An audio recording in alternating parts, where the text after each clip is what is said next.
Hello guys, dito ako pumunta sa ngayon, patahian ng uniform ng anak ko. Kaya lang medyo nagkaano-anuhan na, daming customer. Kaya ako pumasok dito na ako, nag-interview dito sa mananahi ngayon. Nakakatuwa naman kasi nga na-enjoy ko yung pagtatahi niya ng uniform ng anak ko. Kahit matagal-tagal din, naghintay. Kahit nainitan na ako, pawis na pawis. Okay lang, basta makuha ko lang uniform ng anak ko. Ito guys, so si ate yung mananahi dito. Patay ako ng uniform. Dami yung customer nag-aantay. Buti na lang inasikaso ko una.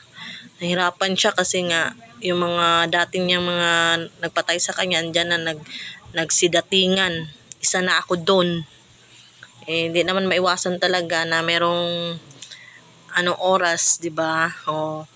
Palingon-lingon ako dito guys kasi nga marami dito mga tao rin sa likod ko. Ako yung pumasok. At tinanong ko si ate paano magpatahin ng ganyan, marami bang customers? Sabi niya, oo, ang daming customers. Kala mo, nahirapan nga kami kasi meron daw ayun nagha-high and great na sila. Kaya sabi ko, wag kayong mahiya. Kaway-kaway kayo dyan. Yan si ate. Pinatay ko yung tie ng anak ko. Yan, dalawa sila yung nag-aano dito, nagtatahi. Tsaka isa yung nag-aano dun sa labas. Na-enjoy ko naman kahit napapawisan na, pero okay lang. Ganyan ang life. Motherhood talaga. Yan si ate, interview ko na. Tagal-tagal na rin siyang nananahi dyan. Hindi ko na inano kasi guys, kasi marami siyang guys, customer, tsaka meron siyang music. Kaya na nagbo-voice over na lang ako. Kasi may background dyan, puro maingay. Maingay pa yung customers, maingay rin din yung may sounds, music. Tapos ngayon, habang in-interview ko siya, ayan, natatawa naman ako dahil si ate sagot para rin, pala kwento. Sabi ko sa akin, ay wow, ang galing. Hindi ko maiwasan humanga sa mananahi talaga. Pero sabi niya, wala na daw mananahi na katulad nila na nagpa-practice exercise. Kaya medyo daw ang mga mananahi ngayon, hindi na daw common nung unang araw na marami. Ngayon, kalahati na lang daw silang naiiwan. Kung ako lang pwede akong manahip, why not? Pero mahirap kasi yan 'di ba? Mag-uumpisa ka talaga sa yan pinalansya niya yung ng necktie ng anak ko. Yan. Marami na yun nag-aanuhan pa kami kwento-kwento, buhay-buhay. Para hindi lang ma-bored si ate. Yan. Kwento-kwento ko diyan, ayan, 'di ba? Dami daw mananahi diyan na kaya na-enjoy ko naman yung nag-usapan namin. Ayan guys.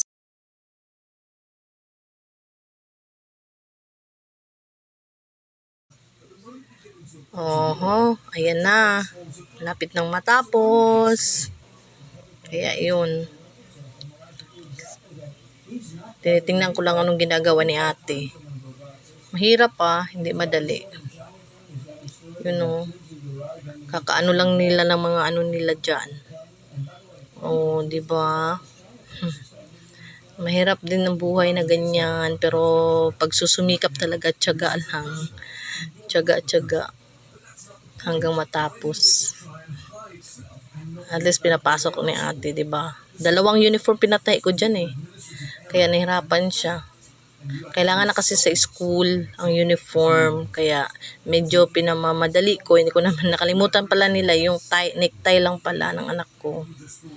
Kaya yun nasikaso nila ng mabuti. Buti na lang. Ginawa na ng paraan para matapos talaga. Ayan yung mga logo sa necktie. Nahirapan pa si ate, baka daw mabaliktad-baliktad. Sabi ko, gawan mo na ng paraan kasi borda ang gamit dyan kaso minamadali ko na sila, kailangan kasi ng anak ko. Ang dami nagpapatahi ngayon, nahirapan sa uniform. Ay naku naman, talaga naman sa school walang mga uniform na mabibilhan din, walang mga stock, kaya yan, nahirapan si ate. Pero na-enjoy rin nila kasi nga meron ganun, buhay nila ganyan. mananahi. Diba nakakatuwa? Wala pa. Wala. Yan. Lapit na matapos ako dyan. Hirap din. O, ginagawa pa ni ate yan. Go lang ate. Kaya mo yan. Make sure hindi maipit yung mga kamay natin. Binibiro ko pa si ate. Kung ako kaya dyan, maipit kamay ko. Nakakatakot kaya. Sabi niya, oo, pag madulas daw yung ano dito na ano rin yung kamay niya sa tahian. Pero ngayon, professional na, parang ano lang, okay na daw sa kanya. Dami niya sugat daw dyan dati. Kinakwento ni ate yan sa akin. Tahi pa more. Yan lapit na matapos talaga. Kakaantay ko dyan. Ang metro ang taxi namin pumapatak din. Hala, birada. Kahit nakakaano yung mga ano dyan, tahian. Meron pa customer dyan naghihintay talaga, promise. Kailangan nilang maano yung uniform din ng mga anak nila. Pero sabi ni ate, dami daw nagpapatay sa kanila, mga school. Kaya medyo ano sila ngayon, busy. Overtime ang ginagawa nila, overtime. Yan Hala, nakakatakot. Katakot yan. O diba? Kailangan talang gawin. Para maayos-ayos na rin yan, guys. Si ate talaga yung parang nangangatal na kasi nga dapat Sunday half day lang daw sila, pero ngayon overtime sila kasi daming nagpapagawa talaga, promise. Hirap talaga buhay. Kumayod. Kayod pa more. Kaya yan. Hirap din pala guys, no? Yung mananahi ka. Tapos ganyan yun, maraming customer rin nag-aantay. Hindi madali. Akala ko pag mananahi ka, mabilis lang, kamay mo hindi rin pala. Kailangan ng ano talaga, busisi sa bawat tahi mo. Kasi sabi ni ate, pag nagkamali ka, naku, ulit na naman. Yun. Ayaw din lang mangyari yun kasi mahal ang ano daw. Mga tela. Tela ang inaalala nila. Kaya medyo pinagbubutihan nila yan kasi nga mga parents pa naman, yung ibang parents daw sabi nila nagbubunga nga sa kanila pag merong mali. Oo, meron talagang ganung mga parents, di maiwasan. Yan guys, palapit na pagtatapos ng necktie ng anak ko. Tagal tingnan nyo, anong oras na yan ginagawa. Hanggang ngayon, di ba? Tingnan mo. Kung binorda yan, naku, ang tagal. Tagal pa daw yan gawin. Kaya, ginanon na lang. Pinatahi ko na lang. Para mabilis din. Ayan. Mukha ko na akong haggard ngayon.